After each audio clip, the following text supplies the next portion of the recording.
your rights, your reality, they definitely collide. And over the next 90 days, most people will be inundated. But historically, it has been an awesome journey. For many, the idea of voter suppression seems new, but that is only for those who do not study the history of our community, our history here, and the very systematic racism that is always working to continue injustice and not really choose to allow our freedoms to be those guaranteed by the Constitution, those guaranteed by laws. Instead, it's the reinterpretation of laws. So, in order to have subject matter experts, we find those individuals inside our community who have made it their heart's work, their life's work, and their vision to bring truth to power and to also bring a true understanding so at the seat of the table you can understand how to get a better seat, how to take a better seat, how to own a table. It is that moment that I'd like to introduce Ms. Carter. How are you? I am wonderful, blessed, and highly favored, Russell. How are you?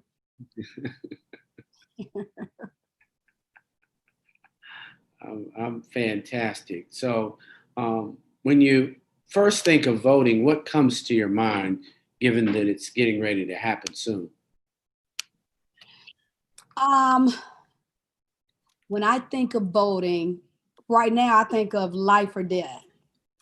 I truly believe that at this point in America, at this point, particularly as it relates to African Americans, I think our very lives, I think the lives of our children and our children's children, and our very lifeline depends on the vote. Why? You know, when you're younger, and I'm from Selma, so me and my comrades and a whole lot of younger foot soldiers like me from a very young age kind of learned the importance of the Edmund Pettus Bridge. We learned the pictures of what happened on the bridge.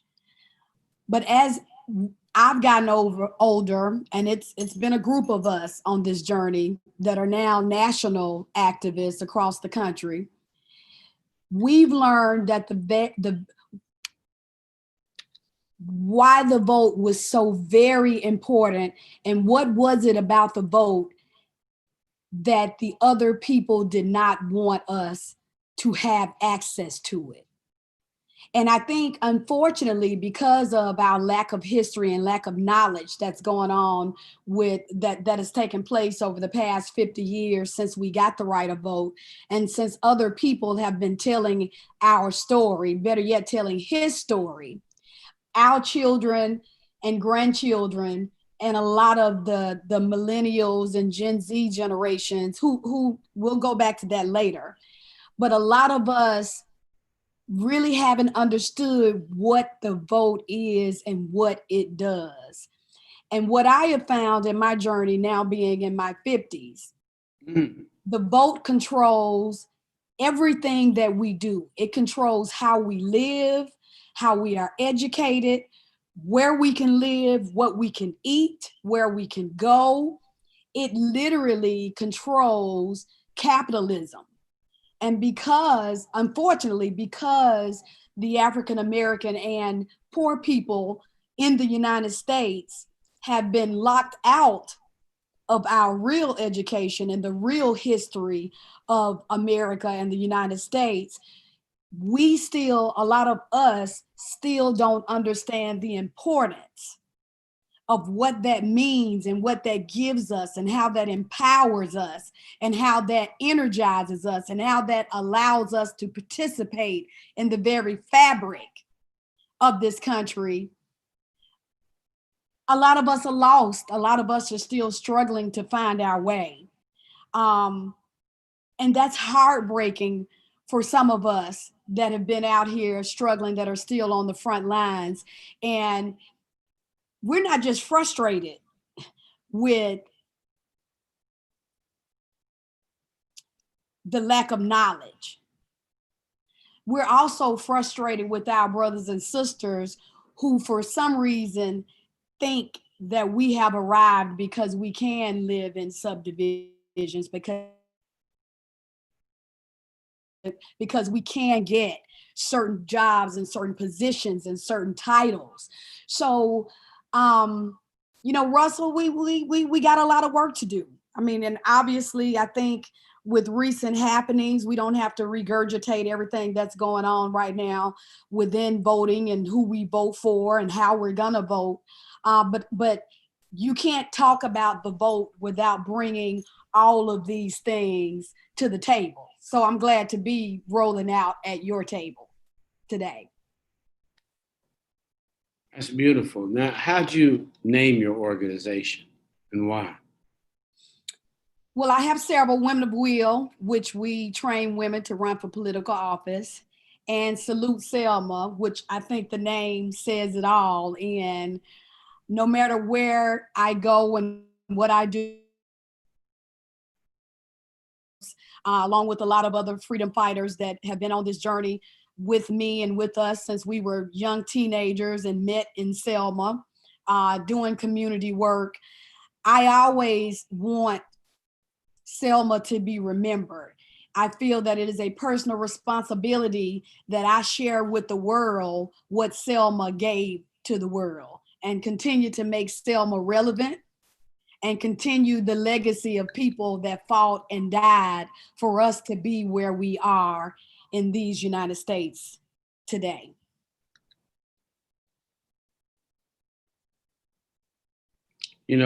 When you think of Selma, and most recently, obviously, Congressman Lewis and Selma had a reckoning.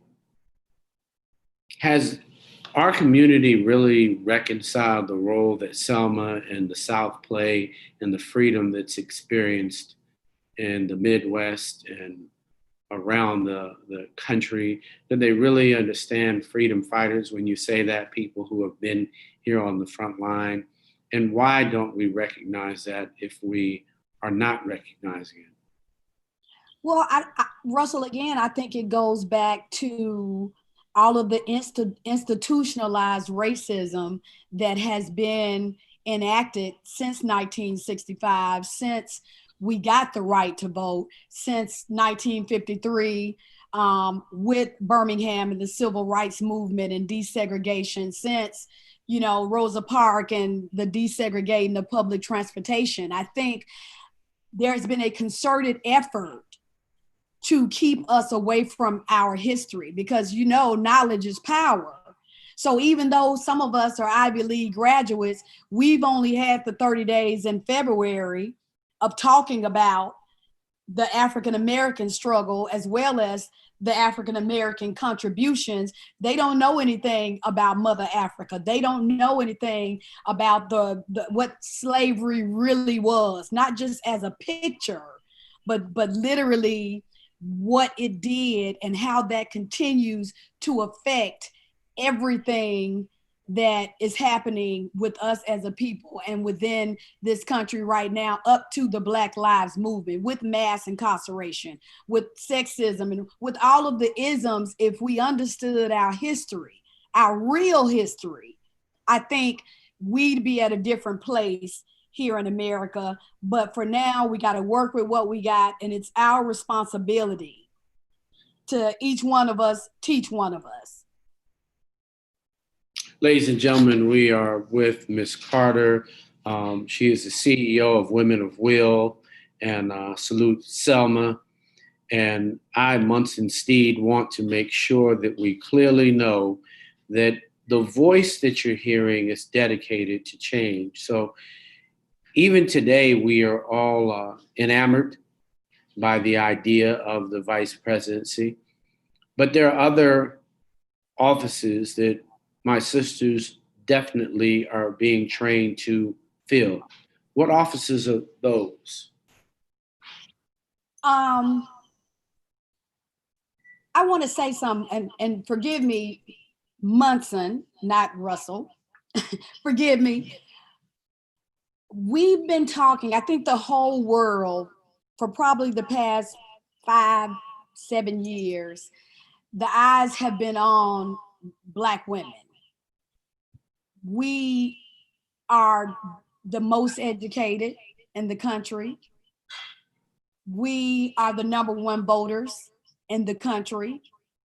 We literally are carrying our people on our backs to the finish line on education, on mass incarceration, on the job front, on Medicare, on Medicaid.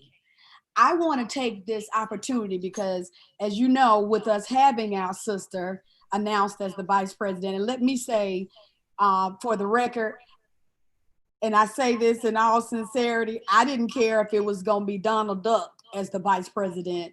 We're going to the polls to vote out this man who is dismantling our country and all the works of our forefathers and everything that is supposed to be good in America. So, and I think every Black woman, I can speak for 99.9% of us, we are committed to democracy. So we're way past the who's and the wheres and how light skinned and the semantics of it. We're at the big picture of what we have to do to protect our children and our children's children. But I want to ask us, I've been having a conversation with one of my sister freedom fighters, Rhonda Briggins, on what can we do right now, and more specifically, what can we do right now to make our brothers, our Black brothers, comfortable with where we are and where we're trying to go.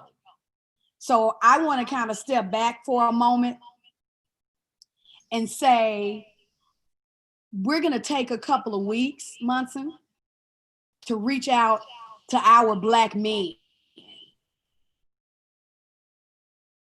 We need you. We need you at our sides. We realize that we have not done this all ourselves. We are so proud of where we are as Black women, but by no means have we forgotten about our Black men. So I want to make that statement right here. And I'm going to be following up on that and doing what we can to reach out to our brothers who a lot of are very uncomfortable with this VP candidate because of some of her past stances on within the judicial system and some decisions and choices that she may have made while she was in another position. We're not trying to ask our brothers to overlook that, to even forgive that. I think there has to be a reconciliation of that. But what we will ask you for right now is to stand with us as we try and fix the wrongs that have been done so far with this present administration. Let us just wipe the slate clean by getting rid of them, and then we will hold this sister accountable. We will hold this administration accountable. Some people also think that when we had our African-American president, our brothers, and we try and deal with everybody with this. So Black women, have definitely been my life's work the past 10 years or so, but we are always conscious. I'm a mother of 3 Black sons, so I'm always conscious of our Black men in this country. And I want to apologize personally to our brothers who feel that they have been left behind, that they have not been represented, that their voices aren't being heard right now. They are being heard. We hear you, we agree with you, but let's get this job done. And then we will hold this administration accountable. We will do things within this Democratic administration that we may not have done with our first Black president. We may have dropped some balls with accountability in our jubilation, at the fact that we had someone in the White House who looked like us. And that was such a big deal. So, he might have gotten away. Hey, he might not have gotten as many spankings as he should have, right? But we'll do some things differently this time around. Yep, sounds good.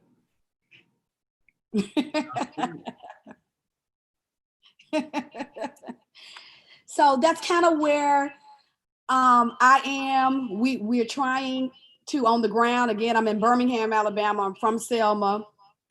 I participate in the Bridge Crossing Jubilee every year in some form or fashion. I've been the national coordinator of it. I've been the executive director of it. I've been the co-founder of different things having to do with it. So that has always been, since I was 15 years old, something that I've been involved in either small capacities or huge capacities. I was the executive director as well as what was I for the 50th anniversary? It was probably the biggest, and so far the biggest in history, where we had three presidents cross that bridge together, and it was truly amazing. And the 55th, that was this past March, it was actually the last huge event that was done before COVID hit and shut us down. And this was the first time that we had every Black fraternity and sorority. We had the complete Divine Nine and Panhellenic Council in Selma, probably 30,000 deep.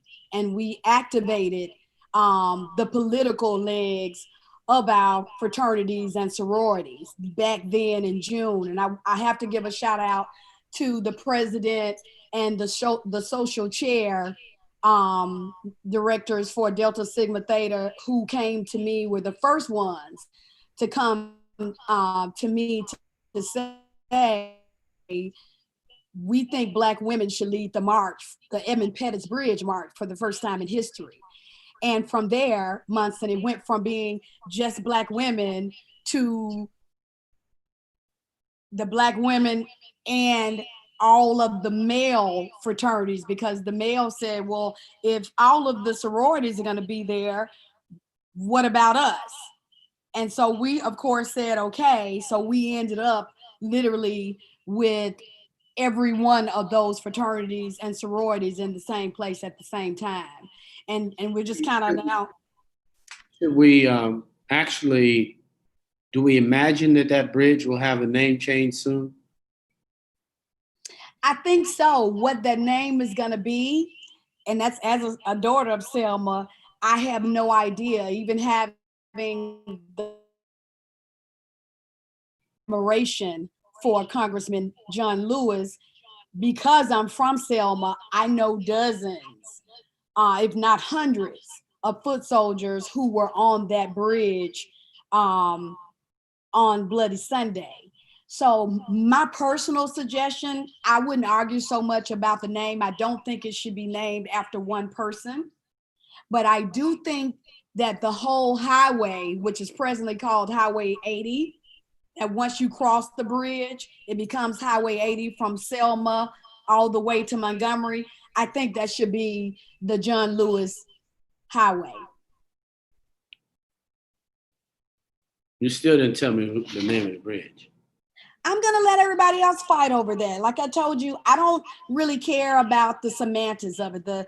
I'm big picture focused. I'll let everybody battle that out. What will we name it? What's that?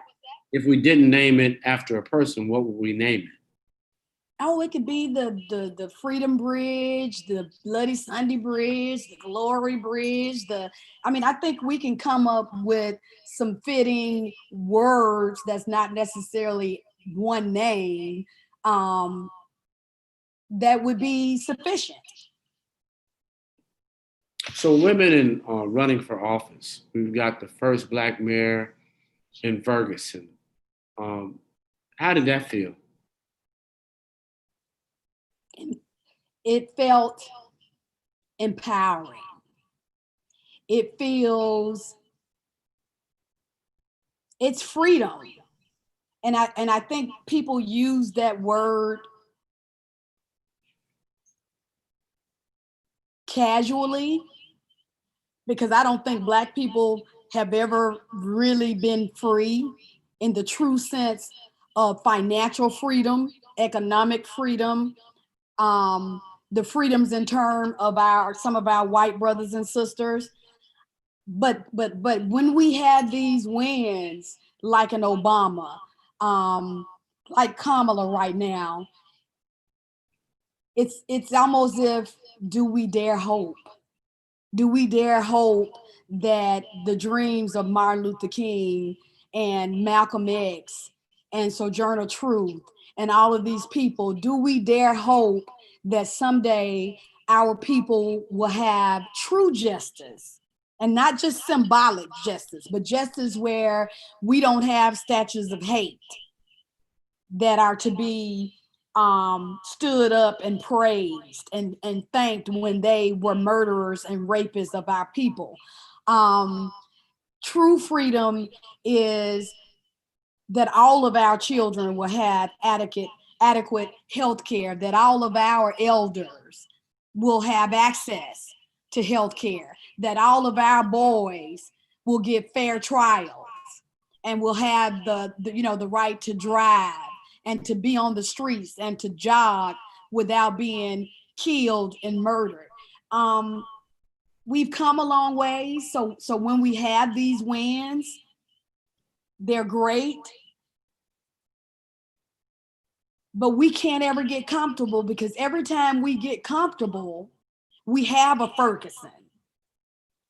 You know what I mean? We have a Trayvon, we have George Floyd, we have all these reminders that over and over tells us, as far as we've come with the Black president, we're still experiencing some of the same things that our forefathers experienced in the 50s, trying to get to the 60s with the civil rights movement. We're still there right now. Police brutality, we're still there. Mass incarceration, we're still there. Unequal pay, working wages, we're still there. We're still battling the same issues that our leaders were battling back in the 60s. So we can't stop. And some of the challenges is because of tokenism, because they'll pick and choose what they say is our best and brightest, and they'll give them these titles, they'll give them these seats at the table, and because of brainwashing and all of the other things that have happened in this country, sometimes our own brothers and sisters really aren't representing us at the table. They think they are, but we have, as Black people, created such a sense of status and classism within each other, which is a lot of our folks' problem with Kamala, that it's a never-ending fight. So when you talk about being pleased or being happy or how do you feel, hell, those moments are so fleeting. Because every time you think like, okay, yes, we're there, we got the Black president, oh my God, this is wonderful. Then we get the Tea Party. You know what I mean? Then from the Tea Parties, thank goodness, I was wondering for a while, what the hell is the progressives and what is the point? But I think that the progressives, our Gen Zs and our millennials, have really shown us their purpose is, we will burn this country down for justice. We are not our mothers and fathers. We are not the baby boomers. We will not take this sitting down, and we will get out here, and they are still fighting. What is it, 4 months later? Right now in Seattle and in our other places, those progressives, and these are our white brothers and sisters and our gay brothers and sisters, they are tearing and burning down the streets for justice. So hands off to them, because for a minute I just was confused as to why they existed. So for our community to get out there, vote, what do you think we need to do? What are the 3 tactics that you think are important for us to execute a successful get out the vote? Well, you got to have your ground game. You got to, and I know it's COVID. I'm actually working with some more sisters and some corporations actually to come up with like a physical. You can go to this website and do some stuff. So but in the meantime, it's got to be your ground game, which is always the most effective, especially in the Alabamas and rural states, because a lot of our folks don't even have access to broadband. They don't have computers. Some of our folks may not even be able to read. So it's still important that we have that face-to-face, go to those neighborhoods where the old ladies are still sitting in on the porch, and hand them some information and have some conversations with them. Okay, we need our progressives and our young folks, because now social media is a wonderful international tool.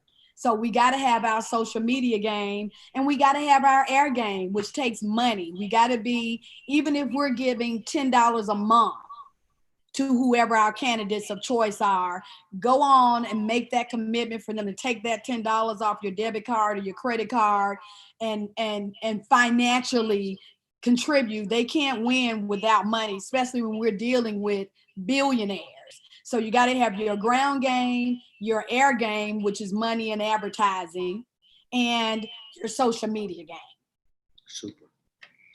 Well, we appreciate you spending some time with us to kind of get us, as we get closer, we're going to come back and search your heart, and so that you can tell us about all these brothers and sisters that have arrived and have forgotten that they've arrived at the behest of those like a Fannie Lou Hamer. They may not remember or want to understand, those that have toiled, Harriet Tubman, just so that they understand, or Frederick Douglass, or any of the brothers and sisters that lost their lives or that were lynched, so that they could have those good jobs and those good positions, so that we collectively could think of ourselves as a community and a people, and stop thinking about the prizes and the trinkets that are passed out so that you forget your brother. Those are the forget-me tricks and trophies that they pass out, and toys. So absolutely, at some point, we've got to recognize and love ourselves and our community. But I want to commend you on your dedication to our community, to serve, which is not easy, to stay Black, which is not easy for some, but obviously you wear it well. So I'd just like to thank you for taking the time to spend some time this morning and this evening in these streets, working to make a difference in the lives of our entire community, because I know it's tireless. So hats off to you, Catrena Carter. You're an amazing woman and a sister with superpower. Thank you so much. Thank you for having me. Have a good day.